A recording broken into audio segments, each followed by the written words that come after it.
Hello বন্ধুরা, welcome to our channel Bong reaction. আমি তোমাদেরকে স্বাগত জানাচ্ছি। আর আজকের ভিডিওটা খুবই ইন্টারেস্টিং হতে চলেছে। আর টাইটেল আর থাম্বনেল দেখে কিন্তু বুঝেই গেছো ভিডিও কিসের ওপরে। অবভিয়াসলি আমাদের নাটকের একজন ফেমাস অ্যাক্টর, আমাদের কোচ মাস্টার শিমুল একদম শিমুলের লাইফ স্টোরি আজকে আমরা দেখবো। ব্যাচেলার পয়েন্ট বলো, দই নাটক বলো, ফিমেল বলো, যে কটা নাটক মোটামুটি দেখেছি সব কটা নাটকে কিন্তু আমরা আমাদের শিমুলকে দেখেছি। আর শিমুলের অ্যাক্টিং কিন্তু দারুণ লাগে, ডায়লগ অ্যাক্টিং দুর্ধর্ষ লেগেছে, দুর্ধর্ষ। তো ভাবলাম যে তার লাইফ স্টোরিটা জানা যাক, যে আজকের এই শিমুল কোথা থেকে এলো, মানে শিমুলের লাইফের ব্যাক স্টোরি কি। শিমুল এত ফেমাস হয়েছে, তো সুন্দর অ্যাক্টিং করে, এত নাটক করেছে, তো তার পিছনে স্টোরি কি সেটা জানতে হবে। তো তো তাই জন্য জানার জন্য বসে পড়েছি। আর রাজীব নেই, আমি একাই দেখবো ভিডিওটা। তো চলো ভিডিওটা দেখবো আর তারপরে আমার মতামত জানাবো। তো চলো দেখে নেওয়া যাক শিমুলের লাইফ স্টোরি।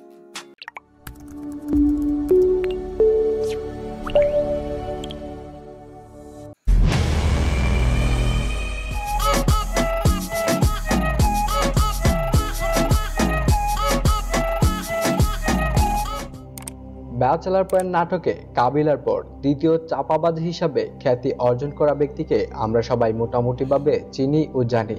হ্যাঁ, সে ব্যক্তি আর কেউ নয়, শিমুল। সহকারী পরিচালক থেকে হুট করে বনে গেলেন তরুণ অভিনেতাদের মধ্যে অন্যতম একজন। যদিও শিমুল অভিনয় করতে মিডিয়া জগতে আসেননি, তারপরও ভাগ্য তাকে বানিয়ে দিল ব্যাচেলার পয়েন্ট নাটকের মতো হিট নাটকের একজন জনপ্রিয় অভিনেতা। পরিচিতি পেয়েছেন শিমুল নামে, তবে তার আসল নাম শিমুল শর্মা। পাশাপাশি একটি মজার ডাকনামও রয়েছে, মনু। অভিনয়ও করছেন ব্যাচেলার পয়েন্ট নাটক ছাড়াও জনপ্রিয় কয়েকটি সুপারহিট নাটকে। তো আপনাকে আবারও স্বাগতম আমাদের আরো একটি ভিডিওতে। এই ভিডিওতে কথা বলবো অভিনেতা ও সহকারী পরিচালক শিমুল শর্মার জীবন কাহিনী সম্পর্কে। আর পরিচয় করিয়ে দেব শিমুলের অতীত ও বর্তমান জীবনে ঘটে যাওয়া সকল রহস্যময় ও রোমাঞ্চকর তথ্যের সাথে। তো এই ভিডিওটি শুরু করার আগে আপনি যদি আমাদের চ্যানেলে নতুন হয়ে থাকেন তাহলে স্টার কথন চ্যানেলটি সাবস্ক্রাইব করে পাশে থাকবেন। আর হ্যাঁ, ভিডিওতে লাইক দেওয়ার অনুরোধ রইল। বাংলাদেশের ঐতিহাসিক জেলা নোয়াখালীর অন্তর্গত ফেনীর একটি হিন্দু পরিবারে জন্মগ্রহণ করেন শিমুল শর্মা। অন্যান্য অভিনেতাদের মতো চেহারার ঝলক মাতিয়ে মিডিয়া জগতে আসেননি এই তরুণ অভিনেতা। মূলত ব্যক্তিগত অভিজ্ঞতা ও কঠোর পরিশ্রমের ফলে মিডিয়া জগতে আসেন তিনি। শিমুল শর্মা হিন্দু ধর্মাবলম্বী হলেও সর্বদা মুসলিম পরিবারের সাথে সময় কাটাতে বেশ পছন্দ করেন। জাতীয়তার দিক থেকে শিমুল শর্মা একজন বাংলাদেশি নাগরিক। উচ্চতা 5 ফিট 9 ইঞ্চি। খুবই হাস্যকর প্রকৃতির ছেলে শিমুল শর্মা। অবসর সময় পেলেই গল্প করতে বেশ পছন্দ করেন। যদিও এখনো পর্যন্ত কোনো পেয়ার মহব্বতের সাথে শিমুল সম্পৃক্ত হয়নি, তবে খুব শীঘ্রই পছন্দের মানুষকে খুঁজে পাবে বলে আশা করা যায়। যাই মরি যা। ইয়ার ভালোবাসা বুঝদা না। তোর ভালোবাসা। কিন্তু মরি যামু। তো যা আর কি, আন লগে এনে ফেরেম ফালাইতে। সজি দিয়ে। তো চলুন শিমুলের অতীত সম্পর্কে একটু জেনে আসি। শিমুল একটি মধ্যবিত্ত পরিবারের সন্তান। ছোটবেলা থেকে বাংলা নাটক ও ফিল্ম দেখতে খুব পছন্দ করত। যেহেতু শিমুল নোয়াখালী ফেনীতে জন্মগ্রহণ করেন, সেই প্রেক্ষিতে নোয়াখালীতেই শৈশবকাল অতিবাহিত করেন। পাড়ার সমবয়সী ছেলেদের সাথে চঞ্চল্যকর আচরণের ফলে বন্ধু বান্ধবের সংখ্যাও কোনো অংশে কমতি ছিল না তার। এলাকার সরকারি প্রাথমিক স্কুল থেকে প্রাথমিক শিক্ষা কমপ্লিট করার পর ভর্তি হয়েছেন হাই স্কুলে। মূলত হাই স্কুলে পড়াশোনাকালেই সোশ্যাল মিডিয়াতে কাজ করার জন্য অনুপ্রাণিত হন শিমুল। তো বর্তমানে আমরা যে শিমুলকে দেখছি তার অভিনয় অর্থাৎ মিডিয়া জগতে আসার গল্পটা একটু ভিন্ন ধরনের ছিল। প্রথম দিকে শিমুল শর্মা একজন সহকারী পরিচালক ছিলেন। আনুমানিক 2016 সালের দিকে জনপ্রিয় পরিচালক কাজল আরফিন অমির নাটক পরিচালনার জন্য একজন ইন্টার্ন সহকারী প্রয়োজন হলে অনলাইনে বিজ্ঞাপন দিয়েছিলেন এবং সেখানে অনেক ক্যান্ডিডেটও আবেদন করেছিল।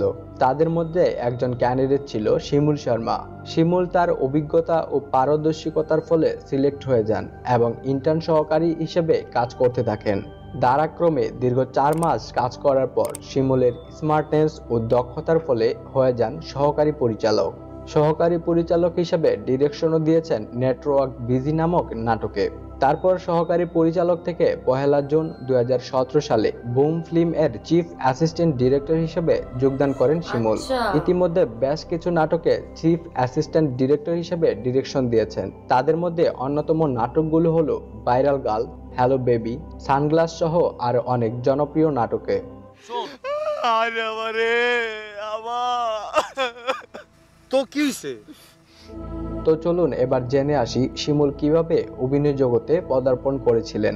জনপ্রিয় ও সর্ব আলোচিত অভিনেতা জিয়াউল হক পলাশের পর অভিনয়ে এসেছেন শিমুল শর্মা।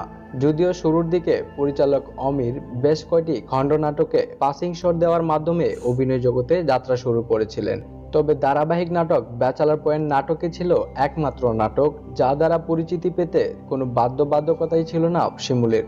যেমনই কাবিলা চরিত্র দিয়ে আলোচিত হয়েছেন জিয়াউল হক পলাশ, ঠিক তেমনি একই নাটকে অভিনয়ের মাধ্যমে ধীরে ধীরে আলোচনায় আসতে শুরু করেছেন শিমুল, অর্থাৎ শিমুল শর্মা। ব্যাচেলর পয়েন্ট নাটক সিজন 1-এ কয়েকটি সিনে শিমুলকে দেখা গেলেও পরবর্তীতে দ্বিতীয় সিজনের শেষ থেকে তৃতীয় সিজনে নিয়মিত অভিনয় করে যাচ্ছেন। ওসমানের লগে কি তোমার ব্রেকআপ হয়ে গেছে নি? ওসমান না যে খায় ইয়েন তুই জানো নি? ভাই না খায় তো হিগে কেমনে জানি হিগে কি খায় না বেছে। আর ইয়ের লগে প্রেম আছিল ইয়ে জানবার কথা না? শিমুল বর্তমানে ঢাকা ইন্টারন্যাশনাল ইউনিভার্সিটিতে সিএসসির 12 সেমিস্টারে পড়াশোনা চালিয়ে যাচ্ছেন। ইতিমধ্যে জনপ্রিয়তা দিন দিন বৃদ্ধি পাচ্ছে। ফেসবুকে ও ইনস্টাগ্রামে ফ্যান ফলোয়ার ক্রমাগত বেড়েই চলছে। এখন পর্যন্ত শিমুল ধারাবাহিকভাবে অভিনয় সহ অন্যান্য সকল কার্যক্রম চালিয়ে যাচ্ছেন, যা আপনারা খুব শীঘ্রই অন স্ক্রিনে দেখতে পারবেন। তো বুঝতেই পারছেন শিমুল অর্থাৎ শিমুল শর্মা ভবিষ্যতে কি হতে চলছেন। তাহলে আজকে এই পর্যন্তই। তো ভিডিওটা কিন্তু দারুণ ইন্টারেস্টিং ছিল, আর শিমুলের ব্যাপারে অনেক কিছু জানতে পারলাম। তো শিমুলের আসল নাম শিমুলি, তো শিমুল শর্মা। তো হ্যাঁ, হিন্দু শিমুল এটা আমরা অনেকদিন আগেই শুনেছিলাম, অনেকে কমেন্ট করেছিল আসলে। তো হিন্দু বা মুসলিম দ্যাটস নট ম্যাটার, কেমন অ্যাক্টিং করে এটা হচ্ছে ম্যাটার, কেমন মানুষ এটা হচ্ছে ম্যাটার। আর সত্যি দারুণ, শিমুলের অ্যাক্টিং আমার দারুণ লাগে। আর স্পেশালি ব্যাচেলার পয়েন্টে শিমুলের অ্যাক্টিং দুর্ধর্ষ লেভেলের অ্যাক্টিং। তো একজন নর্মালি অ্যাসিস্ট্যান্ট সহকর্মী পরিচালক থেকে একজন অ্যাক্টর হওয়া, তো বেশ ভালো লাগলো, ইন্টারেস্টিং ছিল বিষয়টা। মানে অনেক পরিশ্রম করে এসছে, তো প্যাশানটাকে ফলো করেছে, এই লাইনে কাজ করে তারপরে সেখান থেকে অ্যাক্টিং, আর এখন তো অ্যাক্টিং করছে, তো বেশ ভালো লাগে। আর শিমুলের অ্যাক্টিং দেখতে আমার দারুণ লাগে। তো তোমাদের কার কার ভালো লাগে শিমুলের অ্যাক্টিং দেখতে প্লিজ কমেন্টে লিখো।